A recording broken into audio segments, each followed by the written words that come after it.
Abram comigo suas Bíblias em Atos, capítulo 2, verso 42. Diz assim a palavra de Deus: E perseveravam na doutrina dos apóstolos, na comunhão, no partir do pão e nas orações. Muito bem. Queridos, esse texto foi mencionado na semana passada para nos mostrar a importância de um ensino na igreja, que é chamado aqui de doutrina dos apóstolos. Mas talvez tenhamos que ter muito cuidado aqui, porque ao autor Lucas aqui do livro de Atos chamar essa expressão de doutrina dos apóstolos, nós somos tentados a pensar que ele está falando aqui de invenções de homens, de dogmas, de ensinos religiosos que têm por intuito aprisionar a Deus dentro de uma religião e dizer Deus só pode se comportar assim, porque a doutrina da minha igreja diz que Deus só pode ser assim. Muito cuidado com isso, meus irmãos, porque quando Lucas escreve aqui a doutrina dos apóstolos, ele não está falando de outra doutrina, senão a da nossa segunda marca de hoje, né? A doutrina dos apóstolos é a doutrina do Evangelho. E é isso que nós vamos falar nesta manhã, tá? Nós, na sociedade contemporânea, queremos ser livres, né? Não queremos saber de doutrina, não. Queremos ser livres para pensar, queremos ser livres para agir, queremos ser livres até de Deus, se possível. Mas melhor ainda, se eu puder usar Deus para fazer o que eu quero, isso aí eu topo. Essa religião eu quero. Essa interpretação eu quero. Irmãos, nós somos tão sujeitos a rejeitar qualquer tipo de doutrina que a nossa era atual é chamada da era de pós-verdade. E não é em vão. Pare e pense um pouquinho. Se eu fizer uma pergunta para vocês, o que você pensa sobre Deus? Para um pouquinho e pensa aí, né? Deus é isso, Deus é aquilo, né? Um pode responder. Aqui, se eu pedisse para levantar a mão e responder, talvez pessoas respondessem de forma diferente. Deus para mim é isso. Deus para mim é aquilo. Ou Deus para aquele outro é uma outra coisa. E juntando esse monte de informações soltas e desconexas, nós seríamos até mesmo tentados a concordar com discursos de céticos que vão dizer que não foi Deus quem criou o ser humano, mas que sim o ser humano criou Deus. E cada religião a criou ao seu bel prazer, né? Os budistas criaram de um jeito, os hinduístas criaram de outro, os shintoístas e não sei mais quem, os muçulmanos e os cristãos e os judeus criaram um Deus dessa forma, que se comportasse do jeito que eles quisessem, né? Ora, hoje em dia, fato é que as pessoas só acreditam naquilo que elas querem acreditar, naquilo que elas desejam ser verdadeiro. Por isso a expressão pós-verdade.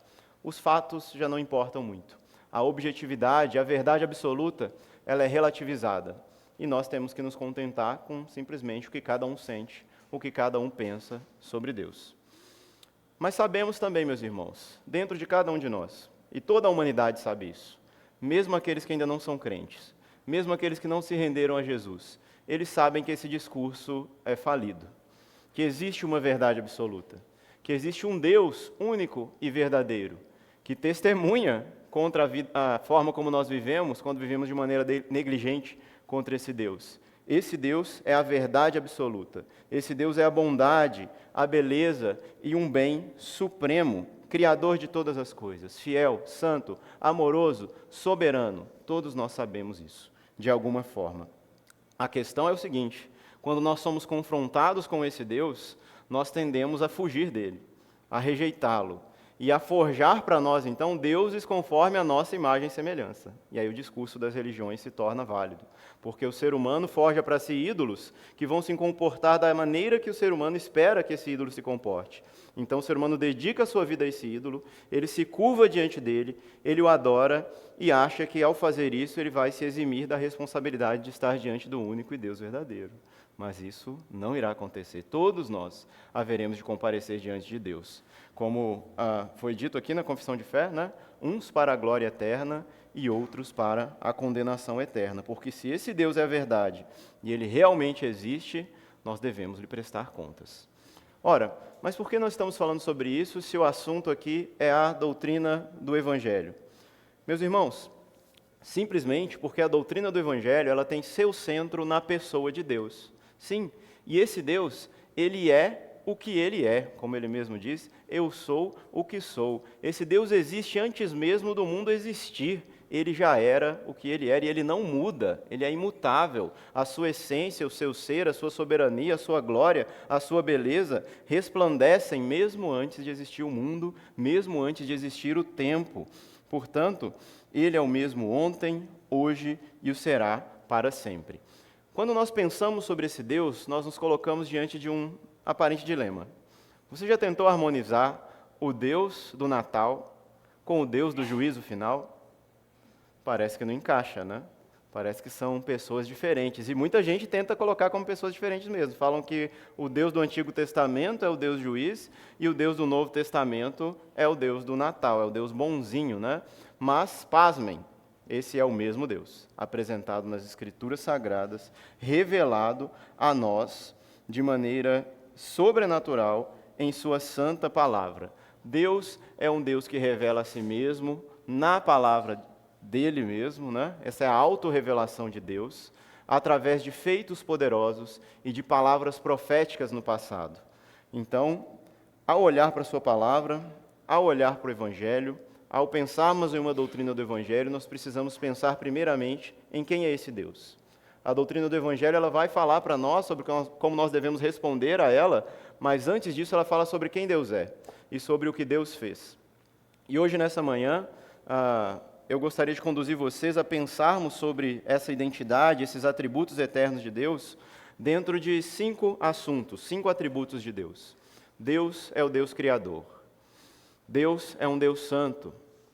O nosso Senhor, o nosso Deus é um Deus fiel, é um Deus amoroso e é um Deus soberano.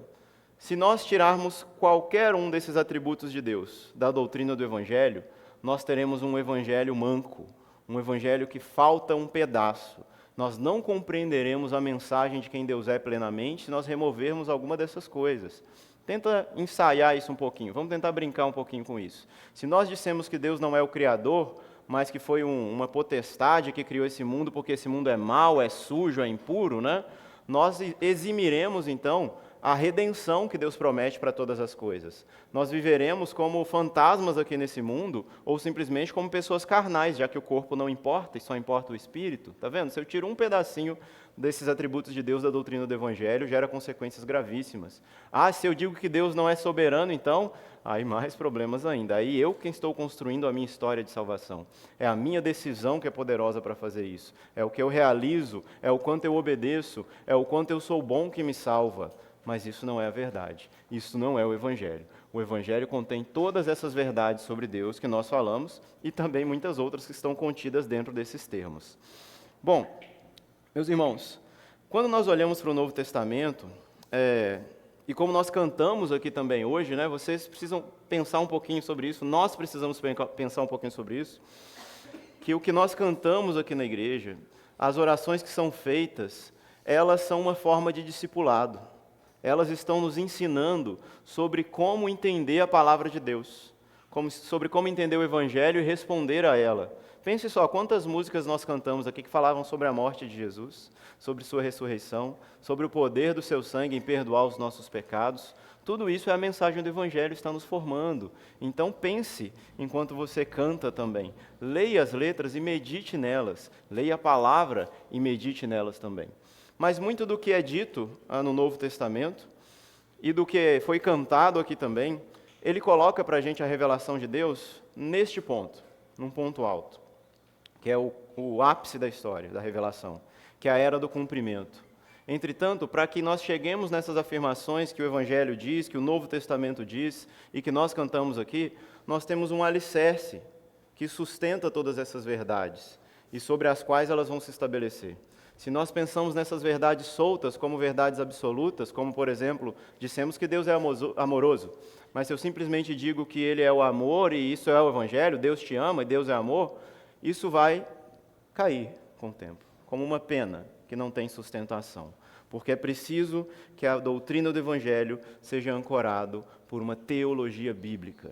E nisso, então, nós precisamos olhar para a Bíblia inteira, para os 66 livros da Bíblia, para a palavra de Deus como um todo. Quando nós olhamos somente para o Novo Testamento, meus irmãos, nós temos uma imagem que pode ser vista. nós conseguimos ver a salvação. Nós conseguimos ver Jesus Cristo crucificado, nós conseguimos nos arrepender dos nossos pecados e nos reconciliarmos com Deus e alcançarmos a salvação. Amém? Deus é fiel para, através da proclamação de sua palavra, salvar o ser humano, seja um pedacinho dela ou seja ela toda. Mas essa cena que nós estamos vendo de Jesus salvando no Novo Testamento, ela é como se nós estivéssemos assistindo a uma TV antiga, em que você via o sinal chiado, lembra disso, né? A anteninha, você colocava o bombril, você girava um negocinho na antena e melhorava um pouquinho a nitidez, você conseguia ver o filme, né? Ou então uma TV em preto e branco, né? Você vê as coisas ali, mas existe uma riqueza de detalhes que está sendo perdida e que pode nos ajudar a compreender muito melhor essa história que está sendo contada, né? Pensa só, na hora que você está vendo ali a história da salvação, você está vendo um filme de Jesus, vamos pensar assim, na hora que ele está indo ser crucificado e tal, vão decidir se vão prender ele ou se não vão prender ele, dá aquele chiado, dá aquele ruído, e aí volta, Jesus já está lá pendurado, né? Você fala, poxa, o que eu perdi aí? Estou sentindo que eu perdi alguma coisa importante, né? Mas, glória a Deus, entendi, Jesus morreu, né? Pelos pecados e etc, né? Ou ainda, uma outra ilustração que nós podemos fazer é se nós estivéssemos assistindo a uma série, mas você perdeu muitos episódios importantes, né? Você começou assistindo ela ali e tal, tá legal, estou gostando, né? Mas aí você não conseguiu ver os episódios essenciais. E de repente, lá na frente, está acontecendo uma coisa e fala, então tá, terminou assim, né? Mas você perdeu o meio. Você perdeu episódios essenciais que iam explicar por que aquelas coisas estão acontecendo daquela forma. E isso é o que nós devemos ter em mente quando nós olhamos para a Bíblia como um todo. Ou quando nós deixamos de ler o Antigo Testamento, né? A gente precisa pensar na Bíblia como uma revelação única de Deus, como uma história. E essa história é a história de Deus, como uma metanarrativa, uma linha condutora que vai nos guiar do início até o fim. De Gênesis até Apocalipse, a Bíblia tem uma mensagem. Ela tem uma história, desenvolvida de várias formas, em vários gêneros textuais, em várias línguas, grego, hebraico, aramaico, para chegar num ponto alto, no plano de Deus se realizando entre a humanidade. Se nós pudéssemos dizer qual é essa mensagem, qual é essa linha condutora da história das Escrituras, eu escolheria uma, que diz que é a seguinte: a santificação do nome de Deus e o estabelecimento do seu reino. Parece difícil de gravar? Lembra do Pai Nosso. Quais são as duas primeiras petições de Jesus ao nos ensinar a oração do Senhor? Né? Pai nosso que estás no céu, santificado seja o seu nome e venha a nós o seu reino. Esse é o plano de Deus desde o início das Escrituras. Esse é o plano de Deus que há de ser concretizado no final das Escrituras. Seu nome haverá de ser santificado, glorificado pela criação que ele fez, incluindo o ser humano. Deus estabelecerá o seu reino na sua criação, um lugar onde a sua vontade será plenamente obedecida por todas as suas criaturas e com alegria em obedecer a essa vontade. Esse é o plano de Deus. E ao pensarmos nesse plano, então, e olharmos para os atributos de Deus que nós mencionamos anteriormente, nós desenvolveremos essa mensagem. Primeiramente, precisamos entender que Deus é o Criador de todas as coisas. Sim, meus irmãos. Não simplesmente num debate, numa oposição a dizer, não, Deus é o Criador contra a ideia que a ciência fala do mundo ser criado ao acaso, do universo ter explodido, do Big Bang e das coisas terem evoluído. Eu fico do lado de cá, você pode ficar do lado de lá. É impossível você conciliar as duas partes. Não, não é sobre isso que nós queremos falar. Não é isso que Deus quer ensinar somente, ou talvez nem seja isso, quando Ele afirma que Ele é o Criador. Deus quer ensinar para nós, quando Ele diz que Ele é o Criador, que tudo que existe procede dEle, independente do meio, como Ele operou, tá bom? Isso é mais importante saber quem fez todas as coisas e com que propósito Ele criou todas as coisas. Segure alguns meses aí que nós vamos ter uma série sobre Gênesis, onde vamos detalhar mais essas questões. Mas o fato de Deus ser o Criador, esse primeiro atributo de Deus, a partir do qual nós o conhecemos, traz para nós alguns princípios sobre os quais precisamos refletir nessa manhã. Primeiro, ao lermos o relato de Gênesis, pode deixar a Bíblia aberta lá, vamos dar uma voltinha para Gênesis. Gênesis 1. não precisa escolher nenhum versículo, deixei no capítulo 1 aberto, já nós vamos ler algumas coisinhas. Vamos começar a ler do capítulo 2 em breve.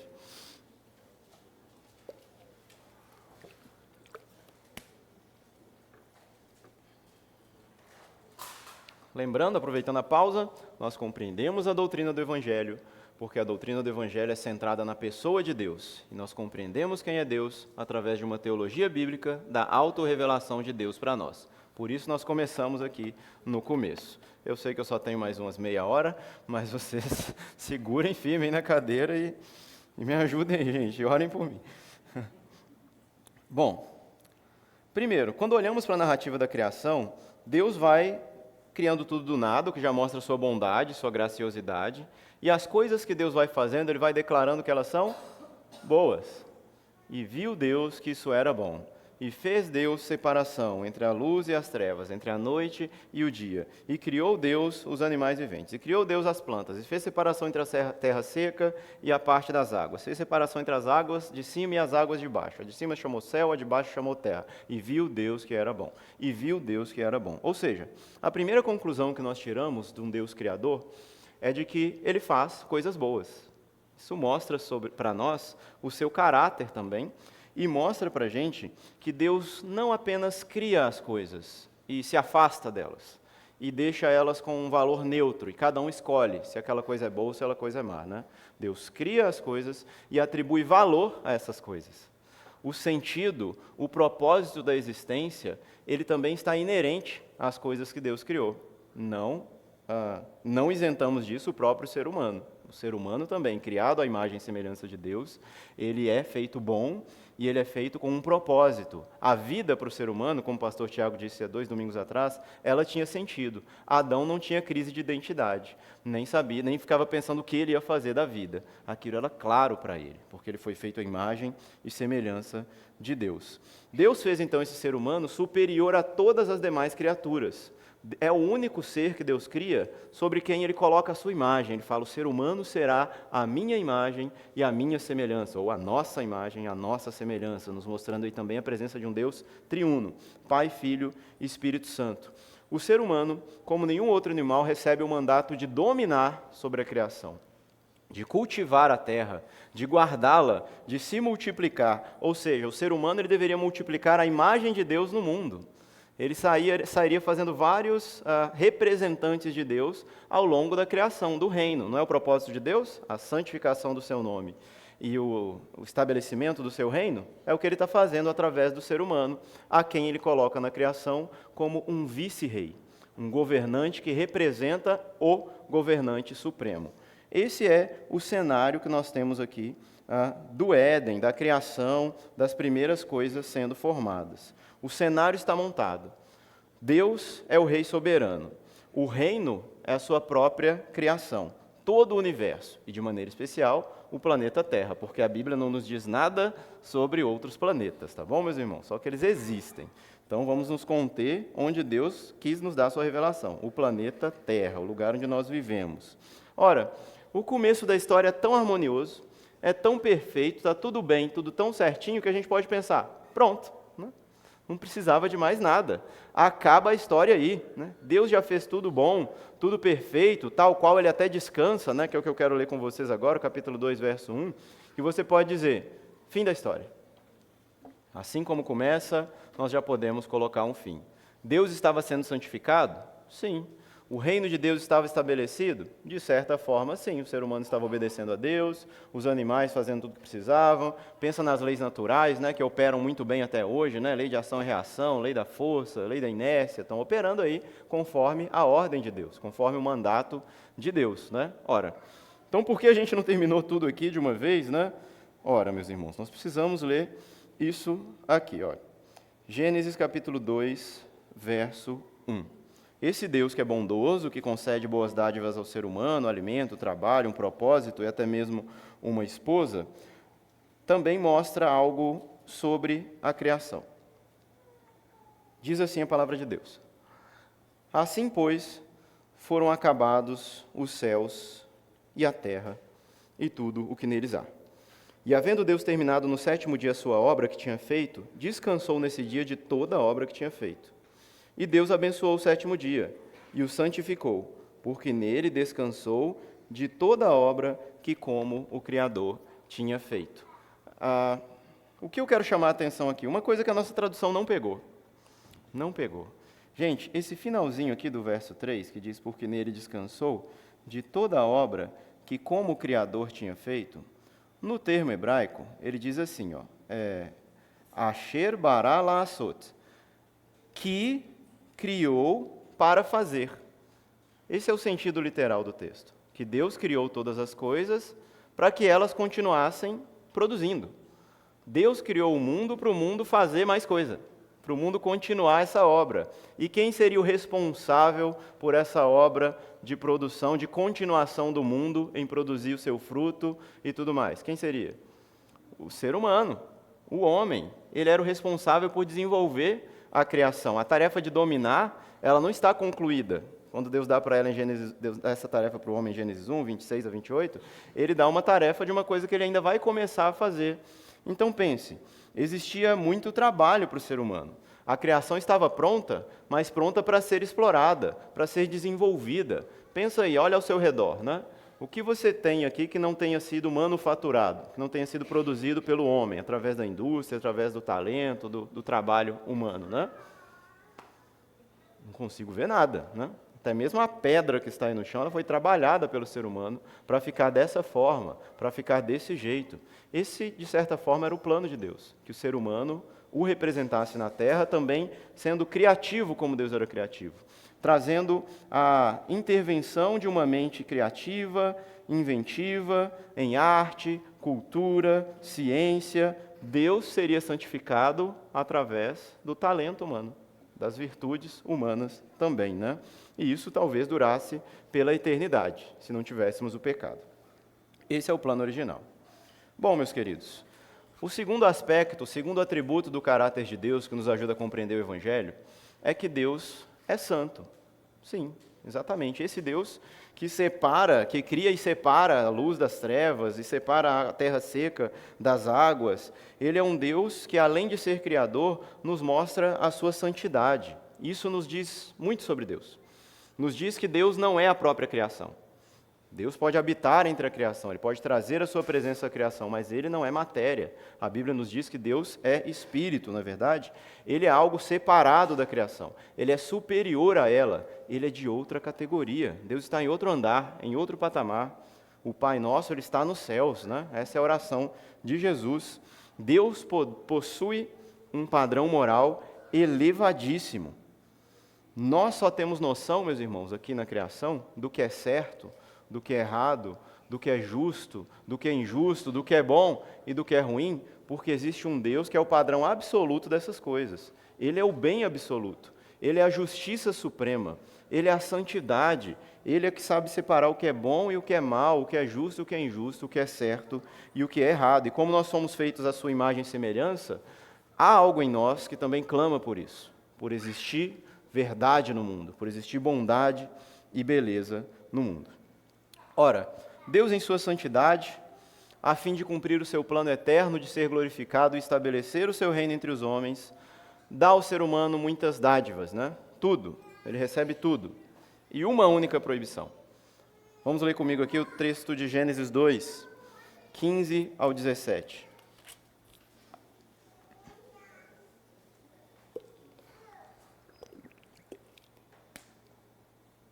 O Senhor Deus tomou o homem e o colocou no jardim do Éden, para o cultivar e o guardar. E o Senhor Deus ordenou ao homem, de toda a árvore do jardim você pode comer livremente, a dádiva, a graça.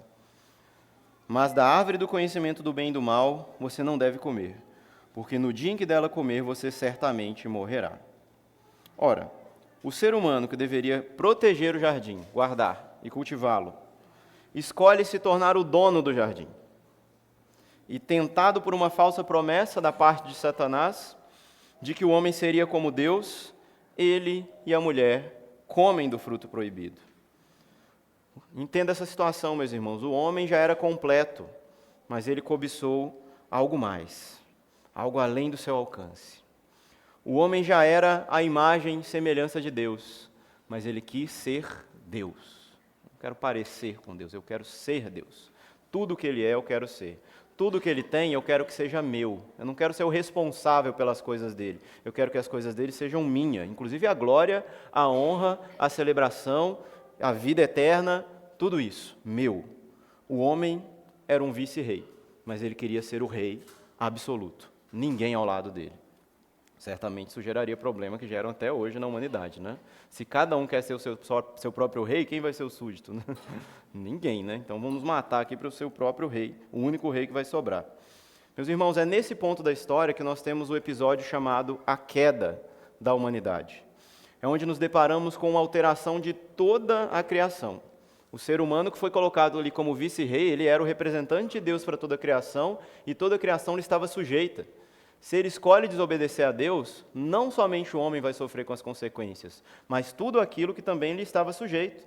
Toda a criação sofre. Vocês conhecem o relato de Gênesis 3, no qual Deus, em sua santidade, amaldiçoa o homem, a mulher, a serpente e a criação por causa do pecado do ser humano. Não se iludam, meus irmãos. Quando um líder, quando um governante, né, que tem poder sobre a vida daqueles que são seus subordinados, falha, comete um erro grave, todos os subordinados também sofrem. Isso é fato, isso é verdade, não só no Éden, mas até nos dias de hoje. Ora, o que acontece é que todos os relacionamentos humanos são afetados. Isso também já foi dito aqui 2 domingos atrás. O relacionamento do homem com Deus é afetado, o relacionamento do homem consigo mesmo e com o próximo também é afetado, e o relacionamento de homem com a criação igualmente é afetado. Dessa forma, o ser humano que fora criado, capaz de obedecer a Deus, de ser santo, de exprimir a bondade, a alegria, de amar a Deus livremente, agora se torna escravo do pecado. O ser humano contrai uma doença mortal, que é transmitida a todos os seus descendentes. E essa doença é o pecado. Sim, meus irmãos, todos os descendentes de Adão herdam essa condição que Adão também é colocado. Todos se tornam pecadores diante de Deus. Deus, que é santo, que é o mesmo e não muda, ele tem um elevado padrão moral, como eu já disse. E Deus criou o ser humano capaz de atender a esse padrão moral. Mas quando o ser humano peca, ele cai. Essa é a queda, né? Ele fica lá embaixo. O que vocês acham? Que Deus vai descer o padrão moral dele para falar, ô dó do homem, né? Vai cá, faz só isso para mim que já está bom. Ou Deus que não muda, vai manter os seus padrões? Deus há de manter os seus padrões e a sua santidade. Deus não pode mudar, Deus não pode diminuir a sua santidade por causa da falha do homem. Então, toda a descendência de Adão se coloca em uma situação muito desvantajosa, vamos pensar assim, né? Em que nós não conseguimos cumprir o que Deus exige de nós. Não conseguimos mais, e Deus coloca a sua lei ali no Antigo Testamento como um testemunho disso, e o ser humano não consegue. Ele tenta, ou às vezes ele despreza, ele vai para o outro lado mesmo, ele nem quer, mas é impossível ao ser humano estar, então, diante de Deus, em alegria, em santidade, em comunhão. Queridos, Deus é santo e justo. Deus não é injusto porque a gente caiu e não consegue mais satisfazer o padrão moral dele, entende isso? A injustiça é nossa, é minha, é sua. Nós que somos pecadores e não conseguimos nos aproximar de Deus. Não desejamos a Deus como deveríamos. Isso é nossa responsabilidade. Essa situação, então, da humanidade é com a qual nós concluímos essa etapa da história. A queda e a santidade de Deus. Nós estamos numa situação de inimizade com Deus, amantes de nós mesmos, egoístas, gente perigosa, gente ruim, filhos da ira e da desobediência de Deus.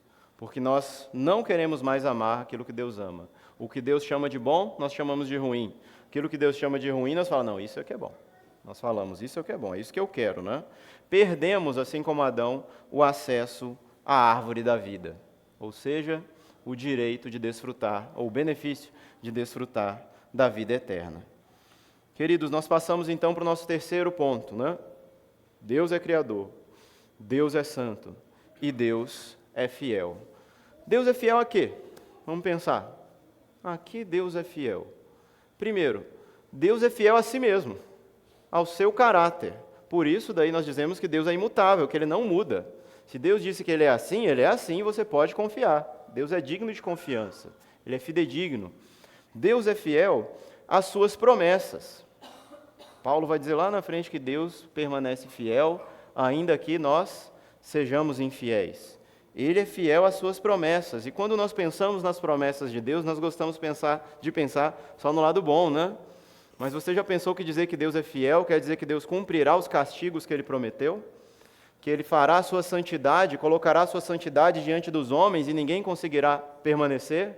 Todos nós seremos consumidos como o sol que nasce ou que queima ao meio-dia ali e evapora qualquer coisa que se coloque no seu caminho, onde a sombra não consegue se esconder. Essa é a santidade de Deus, e Deus é fiel em cumprir a sua santidade, a sua sentença de punição e de castigo contra a humanidade. Sim, em contrapartida à vida eterna que nós tínhamos, agora está diante de nós a ira de Deus, a morte eterna, a separação definitiva e efetiva entre Deus e nós. Ora, como uma humanidade que se rebela contra Deus poderia herdar a vida eterna com Deus? Não faz sentido, entendem? Nós dizemos, nós não queremos você. Você não entendeu, Deus? Sai para lá, isso aqui é nosso.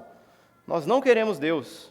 E Deus, no final das contas, vai falar, todo mundo está salvo, todo mundo comigo agora, mesmo quem não me quer, né? Lógico que não. É claro que não.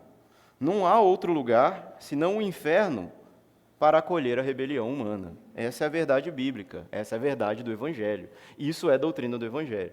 Nós precisamos nos lembrar disso. Bom, aqui estamos falando em linhas bastante gerais, né, sobre a maldade humana, mas basta você ligar qualquer jornal sensacionalista aí que você vai ficar escandalizado. Ontem eu fui cortar o cabelo, né, aí o meu cabeleireiro ele deixa ligado lá num canal de TV. E aí ficou o dia inteiro lá, só falando as coisas ruins, só falando lá. Vi o homem que morreu de paraquedas, foi pular de paraquedas e morreu. Eu vi o outro que matou não sei quem e não sei mais o que. Eu falei, meu Deus do céu, nossa, pai. É outro que entrou atirando e não sei mais o que. Eu falei, Jesus amado, como a pessoa consegue ficar consumindo isso, né? Mas isso nos lembra o que é a humanidade de fato, né? Pensa aí, né? Um Hitler da vida aí, ninguém vai falar que essa pessoa é uma pessoa boazinha, né? É uma pessoa que merece o céu, né?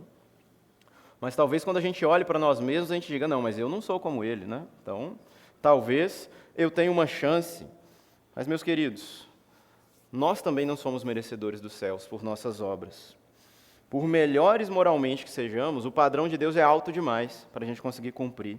É a obediência plena, é o nunca ter pecado. Um deslize é suficiente para a nossa condenação. Assim como um crime cometido muito grave é suficiente para te gerar uma penalidade, não é verdade?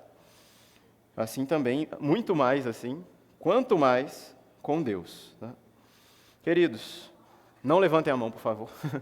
Será que há alguém aqui que nunca cometeu algum mal contra alguma pessoa? Ou contra si mesmo?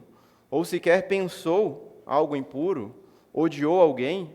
Alguém que nunca mentiu? Né? Ainda bem que ninguém levantou a mão. Né? Ninguém. Nem nós, nem na santa palavra de Deus, a não ser Jesus Cristo, a gente vai chegar nele. Ninguém. Por isso, o primeiro ponto da fidelidade de Deus é que Ele é fiel em cumprir suas promessas de castigo. Deus há de punir os pecadores. Deus há de julgar aqueles que se rebelaram contra Ele. E essa é a verdade das Escrituras. Romanos 3 nos diz que não há quem busque a Deus, não há quem faça o bem, não há um justo. Um só sequer, todos se desviaram, destituídos estão da glória de Deus. E que o salário do pecado é a morte. Essa é a verdade bíblica. Ora, cabe a nós pensarmos em algo que vai nos guiar para o próximo ponto. Por que Deus, sendo santo, sendo fiel então, e prometendo para Adão e Eva que se eles pecassem eles morreriam, Ele ainda não extinguiu essa raça perversa que é a humanidade? Por quê? Porque se ninguém pode chegar diante de Deus em sua santidade, se nenhum de nós dá conta de Deus, nenhum de nós pode ser bonzinho o suficiente para estar diante do Senhor, por que Deus não nos eliminou ainda? O que nós estamos fazendo aqui nesse mundo? Por quê? Porque um Deus que é santo, fiel e justo não executou essa sentença imediatamente após a queda e matou Adão, matou Eva e falou, deixa eu começar de novo. Deixa eu criar agora um novo ser humano, e esse vai dar certo. E Deus foi fazendo isso em multiversos paralelos até que chegasse e não desse certo. Não. Deus deixou as coisas andando. E eu digo que Deus fez isso por dois motivos.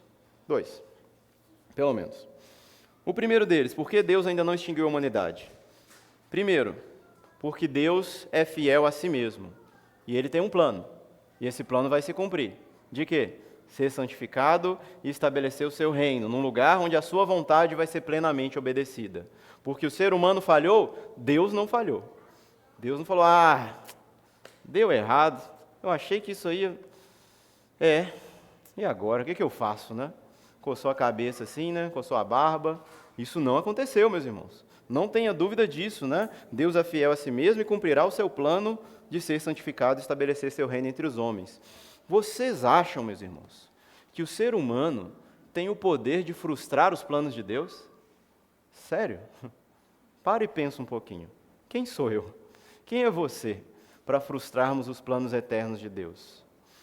Ainda que nós pensemos, né, que a rebelião humana foi esse recado aqui para Deus, Deus ri disso, né, como diz o Salmo 2. Os seres humanos estão tramando para matar o Filho de Deus, para expulsar Deus aqui do mundo. Aí Deus olha para o ser humano lá, né, fazendo isso e ri, e zomba deles. Fala, sério? Você está achando que você vai impedir o que eu queria fazer por causa disso e daquilo ali? Mas você não sabe de nada, inocente, né? Você não sabe de nada, né? Imagina o ser humano ali dizendo, acabou Deus, acabou, aqui você não entra mais, o Éden agora é meu território, é nós que manda aqui, está tudo dominado, né? E Adão lá, né? Adão lá na porta do Éden, lá, já munido ali, né? Até os dentes, tudo agora é nosso, nós temos o poder de expulsar o Senhor aqui dessa criação e nunca mais você deixar entrar. Sério? É mesmo? Não é isso que a Bíblia ensina, meus irmãos. Mas a gente pensa que é. A gente pensa que o ser humano ele tem um poder que a gente chama de liberdade, que a gente chama de livre-arbítrio, de tirar Deus de onde Ele quiser. Deus me deu essa liberdade, então eu falo onde Deus pode estar, onde Deus não pode estar. E o que Deus pode fazer, o que Deus não pode fazer. Isso não é a palavra de Deus. Não é isso que ela nos ensina. E o segundo ponto que eu falei, por que Deus ainda não extinguiu essa raça perversa que é a humanidade? É porque, além de Deus ser o Criador, santo e fiel, Deus também é amoroso. E aí nós chegamos no nosso quarto ponto. Ora, como entender esse amor de Deus, né? Ele é inexplicável, ele é constrangedor. Esse amor de Deus não faz muito sentido, não, né? É loucura. Como Deus, que é santo, justo, e recebe uma ofensa contra si, recebe um cuspe em sua cara daqueles que deveriam estar glorificando e adorando o seu nome, Deus simplesmente limpa esse cuspe e fala, eu vou amar vocês. Eu vou dar um jeito de redimir vocês. Eu vou consertar isso daí que vocês estragaram. Meu Deus, que amor é esse? E a gente só vai entender o Evangelho se a gente chegar no amor de Deus depois de passar por todo esse caminho, meus irmãos. Se a gente só chega com a mensagem Deus é amor, Jesus morreu por você, isso gera um monte de perguntas que a gente precisa responder. Tá bom, que legal, bacana. Aceita Jesus? Com certeza. Por que não? Né? Aceito. Né? Não, agora você está no céu, seu nome foi escrito no livro da vida. Meu irmão, a pessoa nem entendeu a consequência disso. Nem entendeu o que é esse amor de Deus. Por isso, nós precisamos apresentar o amor de Deus junto com um monte de outras coisas que as Escrituras nos apresentam. Senão nós vamos banalizar esse amor. Inventaremos um Deus fofinho, um Deus de pelúcia rosa, né? E carente, que está lá doido para ganhar um abraço quentinho, né? Tadinho de mim, né? Vem cá que eu te amo, né? Eu queria te castigar, mas se eu te castigar eu vou ficar sozinho, né? Não, Deus não é essa figura, meus irmãos. Ora, eu quero convidar vocês então para talvez o nosso último texto de hoje. Êxodo capítulo 34, verso 6 e 7.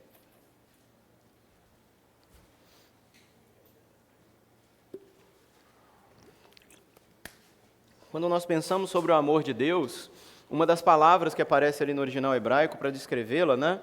Ele também muitas vezes é traduzido por fidelidade, por bondade, por amor, propriamente dito, por misericórdia, por piedade.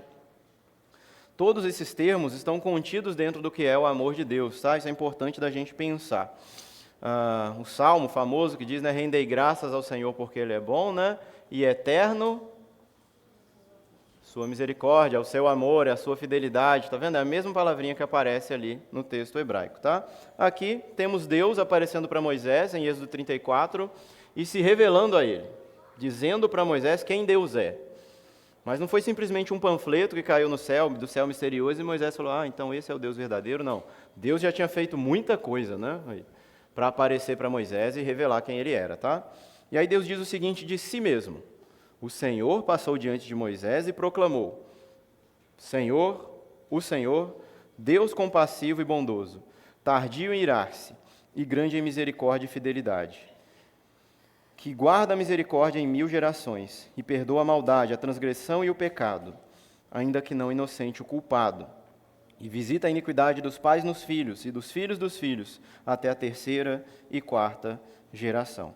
Ora, meus irmãos, nós vemos aqui esses dois lados dos atributos de Deus. Se por um lado ele é ira, ele é santo, ele é justiça, ele é fidelidade, Deus também, por outro lado, é bondoso, santo, amoroso, compassivo, tardio em irar-se, grande em misericórdia. Olha quantos adjetivos: grande em fidelidade, guarda a misericórdia em 1000 gerações, perdoa a maldade, perdoa a transgressão, perdoa o pecado. Existe um outro lado de Deus também, que ele quis revelar às suas criaturas, e que talvez de outra forma não pudesse ser conhecido, senão pela mancha do pecado. Olha a soberania de Deus agindo na história. Como Deus haveria de mostrar sua bondade, sua misericórdia e um Deus perdoador, se ele nunca precisasse perdoar ninguém? Já pensou nisso? Deus querendo então mostrar essa sua face também de misericórdia a nós, como diz o Salmo 130, ele diz, 130 verso 3, não precisa abrir: se tu, Senhor, observares as iniquidades, quem, Senhor, poderá escapar? Mas contigo está o perdão, para que sejas temido. Se Deus escolhesse punir o pecado imediatamente, meus irmãos, ele estaria errado? De modo algum. De modo algum. Ele continuaria sendo justo, santo, bondoso, fiel a si mesmo. Mas Deus escolhe, por livre graça, perdoar pecados, dar oportunidade de arrependimento. E isso deveria gerar em nós temor, como o salmista diz: contigo está o perdão, para que sejas temido. Eu olho para o perdão de Deus gratuito e assombroso e assustador, e que eu não merecia, eu falo: meu Deus, eu preciso ter mais respeito com esse Deus. Eu preciso dedicar minha vida a Ele, porque eu merecia uma destruição e Ele me deu mais uma chance. O que eu posso fazer com essa minha vida? Algo muito melhor do que eu vinha fazendo, certamente. Ora, mas nós estamos tão acostumados, meus irmãos, com esse perdão de Deus, com essa nova chance que Deus dá, que nós banalizamos isso. Nós dissemos: e a gente vira a mesa, né? A gente derruba as coisas aí. A gente fala o seguinte: olha, eu não merecia ser perdoado, eu não merecia nem viver, mas eu estou vivendo por misericórdia de Deus, então eu vou dar graças a Ele. O que é virar a história? Ora, eu estou vivendo aqui do jeito que eu quero. De repente acontece alguma coisa na minha vida que vai contra o que eu quero, Deus é injusto. Deus castiga pessoas, Deus é injusto. Deus vai mandar o ser humano para o inferno, Deus é injusto. Porque Deus seria bom se eu pudesse fazer o que eu quisesse da minha vida. Mentira, mais uma mentira contra a palavra de Deus. Isso é loucura, isso é blasfemar contra a santidade do nosso Criador. E assim nós vamos para o nosso último ponto. Repitam comigo até onde a gente chegou: Deus é o Criador, Deus é santo, Deus é fiel, Deus é amoroso e, por último, Deus é soberano. Chegamos nesse ponto alto. Queridos, eu quero dar uma simplificada aqui agora por causa do nosso tempo, mas observe o verso 7 que nós lemos aqui de Êxodo 34. Ele diz o seguinte: que Deus guarda a misericórdia em 1000 gerações, perdoa a maldade, a transgressão e o pecado, ainda que não inocente o culpado, e visita a iniquidade dos pais dos filhos. Vai seguindo, né? Eu quero ênfase nesse texto aqui. Como Deus pode perdoar o pecado e não inocentar o culpado? Parece uma contradição. Ou perdoa ou não perdoa, né, Deus? Decide aí, né? Não, Deus está dizendo: eu vou perdoar o pecado, mas eu não vou inocentar o culpado. O que isso quer dizer para a gente, meus irmãos? Que a culpa, ela precisa ser punida. Deus há de executar uma punição. E desde muito cedo Deus faz isso na história das Escrituras Sagradas. Não vamos mais abrir o texto bíblico para a gente ganhar um tempo, mas lá em Gênesis, onde nós estávamos, em Gênesis 3, capítulo 3, verso 21. Deus visita Adão e Eva após eles terem pecado, eles fogem, vocês conhecem a história, estão nus, se veem como nus, e Deus providencia para eles vestes de peles de animais. Ué, o que é isso? Deus não falou que morreria se pecasse? Sim. Adão morreu? Não, mas alguém morreu. Por causa do pecado de Adão, alguém morreu. Quem? O animal que foi morto para fazer vestes para ele, entende? Logo ali de cara, em Gênesis capítulo 3, então, Deus já está prenunciando para a gente como ele vai satisfazer essa demanda de atribuir a culpa e de pagar a culpa, de castigar o culpado. Deus está ensinando para a gente o princípio do sacrifício substitutivo, de alguém que morreria em lugar de outros. E ao longo do Antigo Testamento nós temos esse tema muito desenvolvido. Deus vai ensinar o povo de Israel sobre como devem ser esses sacrifícios, qual vítima poderia substituir a outra. É sempre um animal, tá? O ser humano nunca é colocado como um substitutivo pelo outro, senão também já tinha acabado a humanidade, né? Imagina, eu peco, eu mato alguém porque eu pequei, né? Já era, né? Não ia ter humanidade mais. E Deus vai ensinando que o sacrifício precisava ser santo, precisava ser sem mancha, tinha que ser um derramamento de sangue. O pecado geraria a morte. Esse é o fato anunciado no Antigo Testamento. Entretanto, o autor de Hebreus, lá na frente, vai nos dizer que o sangue de bodes, de novilhos e de todos esses animais que eram imolados não seriam capazes de realmente arrancar o pecado do ser humano. Eles simplesmente cobriam esse pecado por um tempo. Mas Deus ainda estava ali com a sua ira, entende? Deus adiava ela um pouco mais. Era feito um sacrifício, Deus segurava, né? Mas o cálice da ira de Deus ainda estava se enchendo. Até que o próprio Deus, também em Gênesis, capítulo 3, verso 15, faz uma promessa para Eva, para Adão e Eva, dizendo que da semente da mulher viria um descendente que pisaria na cabeça da serpente. E a serpente morderia o seu calcanhar, mas ele destruiria a serpente. O que é isso? No ato em que o ser humano se rebela contra Deus, Deus já dá uma solução. Deus já dá uma salvação e uma promessa de erradicação do mal. Deus fala que através do descendente da mulher, o mal seria erradicado. Queria poder ter tempo de passar a Bíblia inteira com vocês, mas nós sabemos quem é esse descendente. Nós sabemos que o filho da mulher é Jesus Cristo. É esse filho do homem, um novo Adão, não mais herdando os pecados de seus pais, mas ele também é divino. Ele é um homem que começa do zero, mais uma vez, como Adão. Deus está criando de novo todas as coisas. E em Cristo Jesus ele inaugura essa nova criação. E Cristo, então, aceita a missão do Pai, de se tornar essa vítima, o cordeiro que tiraria os pecados do mundo. Mas nesse caso nós temos aí sim um ser humano, que seria morto em lugar de outros. Mas por que não serviria eu nem você? Porque todos nós somos manchados. Temos pecado, então nós não poderíamos purificar ninguém. Mas Jesus, o Filho de Deus, sem pecado, ele aceita a missão.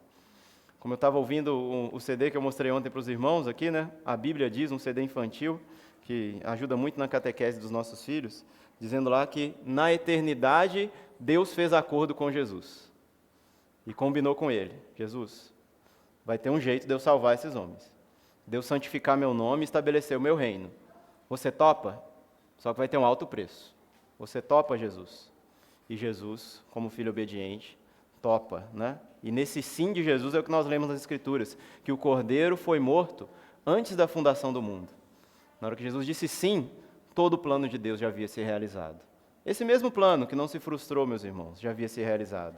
Porque Jesus se torna essa vítima inocente, que escolhe tomar o meu e o seu lugar, e recebe a ira de Deus em seu peito, né? Em seus braços. Em suas mãos, em seus pés. Era para ser eu, era para ser você. Mas Cristo aceita isso. Cristo topa, Cristo diz, sim, Pai, eu vou, eu farei. Porque eles não podem fazer nada por si mesmos. O que a gente pode fazer? Cada um vivendo sua própria história, brigando com Deus, brigando um com o outro, ninguém amando a Deus, ninguém querendo Deus, mas Deus disse, eu vou cumprir o meu plano. Eu vou fazer com que a humanidade me glorifique no fim dos tempos, no fim de todas as coisas. Então Jesus morre por nós. Isso é o Evangelho. Mas graças a Deus isso ainda não é o fim do Evangelho, meus irmãos. Depois de 3 dias, o que acontece com esse Cristo? Ele ressuscita. Eu falei que aquele talvez era o último texto, porque eu preciso ler esse com vocês. João 10, por favor. É o último texto que a gente vai abrir. 14 a 18. Olha a magnífica obra de Jesus. Como o Evangelho ele se completa nessa teologia bíblica de Gênesis a Apocalipse, em que Deus realiza o seu plano salvador para todo aquele que nele crê, para todo aquele que se arrepende de seus pecados. Jesus diz: eu sou o bom pastor, conheço as minhas ovelhas e elas me conhecem. Assim como o Pai me conhece e eu conheço o Pai, e ninguém mais conhece desse jeito, só Jesus, viu? Eu dou a minha vida pelas minhas ovelhas. E eu ainda tenho outras ovelhas, não desse aprisco, nós. Preciso também trazer estas, elas ouvirão a minha voz. Então haverá um só rebanho e um só pastor, glória a Deus. Por isso, o Pai me ama, porque eu dou a minha vida para recebê-la outra vez.